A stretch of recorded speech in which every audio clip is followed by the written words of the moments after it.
જે અમે દાહોદ જિલ્લાના સિંગવડ તાલુકાના તોરણી ગામ ખાતે આવ્યા છે। આજથી 5 દિવસ પહેલા એક 6 વર્ષની માસૂમ દીકરીને અહીંના આચાર્ય જે હતા પ્રાથમિક શાળામાં જ્યારે શાળાએ મૂકવા એમની મમ્મી ગઈ, એમની ગાડીમાં લઈ જઈને એને પીખી નાખી, ગળું દબાવીને માસૂમ દીકરીની હત્યા કરી નાખી। ત્યારે આપણું બધાનું હૃદય ધ્રુજી જાય। આવી રાક્ષસી કૃત્ય કરનાર નરાધમ આ જ શાળાના ગોવિંદ નટ કરીને આચાર્ય છે।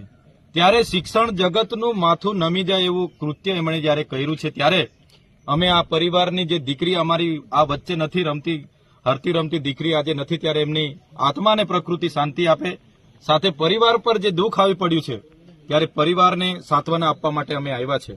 પણ તમે છેલ્લા 5 દિવસ અઠવાડિયામાં જોશો, ગુજરાતમાં એ દાહોદનું તોરણીની ઘટના હોય, રાજકોટની આટકોઈની ઘટના હોય, બોટાદની ઘટના હોય કે પાટણની ઘટના હોય,